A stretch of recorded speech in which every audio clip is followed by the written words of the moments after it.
Good evening बच्चों। आज की इस वीडियो में मैं लेकर आया हूँ कुछ अच्छे क्वेश्चंस। सबसे पहला क्वेश्चन है, मोलरता को उदाहरण सही समझाइए। क्या करेंगे? मोलरता को लिखेंगे और इसको डिफाइन करेंगे अपने शब्दों में, तो वो इस क्वेश्चन का आंसर हो जाएगा।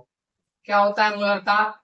एक लीटर, एक लीटर लीटर विलियन में उपस्थित, विलियन में उपस्थित उपस्थित उपस्थित विलेय विलेय पदार्थ विलेय पदार्थ के मोलों मोलों की संख्या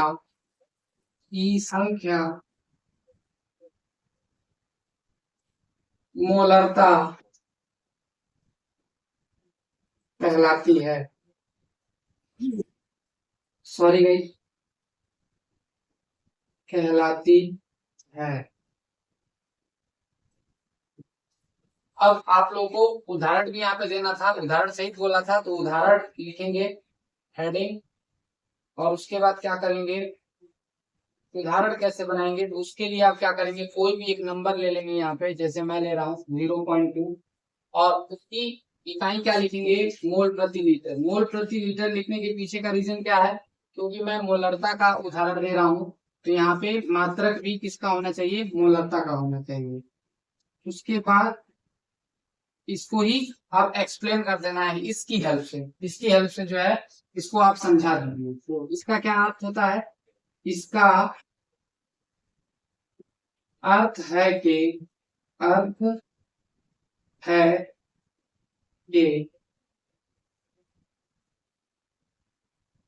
0.02 मोल विलेय पदार्थ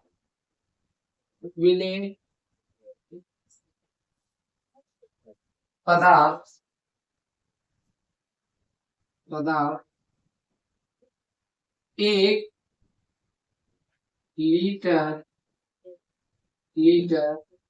विलियन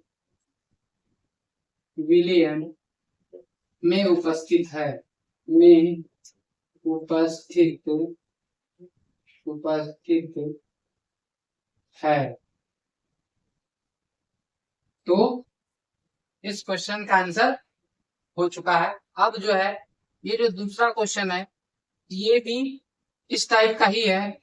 इसी तरीके से इस वाले क्वेश्चन को भी करना है। क्या करना है, मोल अंश की डेफिनेशन आपको अपने शब्दों में लिखना है और उसका उदाहरण भी देना है। गाइस, ये जो क्वेश्चन है, क्वेश्चन का टाइप, इसमें आपको डेफिनेशन सिर्फ लिखना होता है। जहां पे समझाइए शब्द आता है वहां पे आपको डेफिनेशन लिखना होता है और उसको अपने शब्दों में लिखना होता है। तो ये जो आंसर है, अलग अलग लोगों का अलग अलग हो सकता है, लेकिन कॉन्सेप्ट इसके पीछे क्या है, कॉन्सेप्ट यही है कि आप डेफिनेशन को याद करिए और उसको अपने शब्दों में लिखने की प्रैक्टिस करिए। जितनी ज्यादा प्रैक्टिस होगी, जितना उतना ही अच्छा आपका जो है आंसर बनेगा और उतने ही अच्छे मार्क्स आपको मिलेंगे। अब जो है मैं चाहूंगा कि इस क्वेश्चन को आप खुद से ट्राई करिए और इसको जो है बना के लिखिए ऐसे। अगर आप लिख पाते हैं तो अच्छी बात है, आप कमेंट में लिखेंगे कि आप इसको लिख पाए हैं, और अगर नहीं लिख पाते हैं तो आप जो है बोलेंगे, तो मैं इसको क्या करूंगा, एक्सप्लेन कर दूंगा। उसके बाद जो है अगला क्वेश्चन क्या है, कुछ पदार्थों की घुलनशीलता ऊष्मा छेपी होती है जबकि कुछ के लिए यह ऊष्मा शोषी होती है, क्यों? ये प्रश्न पूछा गया है कि कुछ पदार्थों की घुलनशीलता ऊष्मा छेपी क्यों होती है। ऊष्मा छेपी का मतलब कि कुछ पदार्थों को किसी पदार्थ में मिलाया जाता है, तो मिलाने से होता क्या है, उसमें ऊष्मा बनने लगती है। तो ऐसा क्यों होता है, ऐसा होने के पीछे का कारण पूछ रहा है। उसके बाद बता रहा है कुछ पदार्थ ऐसे भी होते हैं जिनमें क्या किया जाता है, किसी अन्य पदार्थ को डाला जाता है, तो उसमें ऊष्मा बनने की बजाय उसमें ऊष्मा की कमी आ जाती है, यानी उस पदार्थ का जो है तापमान घट जाता है, या पूरे सॉल्यूशन का जो तापमान है वो घट जाता है। तो इसका कारण बताना है। तो इसका कारण अगर मैं बताऊं, इसका कारण जो होता है वो विलेय और विलायक जो पदार्थ होते हैं उनके कणों के बीच में आकर्षण जो है उसका कारण होता है। तो चलिए देखते हैं कि उसको आप कैसे लिखेंगे। उसके लिए आप मुझे थोड़ा सा टाइम दीजिए ताकि मैं इसको मिटा सकूं और उसके बाद जो है मैं इस क्वेश्चन को सॉल्व करूंगा।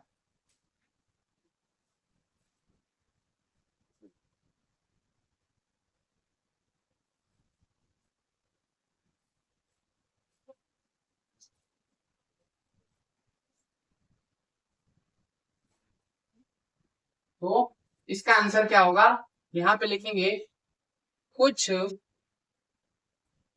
कुछ पदार्थों पदार्थों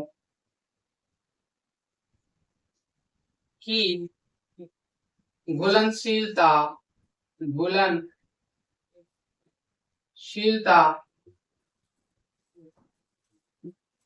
शीलता ऊष्माक्षेपी ऊष्माक्षेपी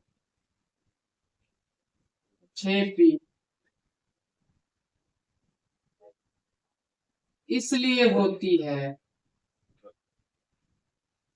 इसलिए होती है होती है कि विलेय विलेय और विलेय और विलायक विलायक के कणों कणों के मध्य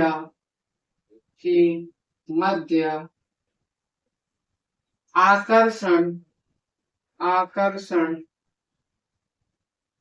आकर्षण अधिक होता है अधिक होता होता है जबकि जबकि कुछ जबकि कुछ पदार्थों पदार्थों की घुलनशीलता की घुलनशीलता घुलनशीलता ऊष्मा शोषी ऊष्मा शोषी इसलिए होती है इसलिए होती होती है कि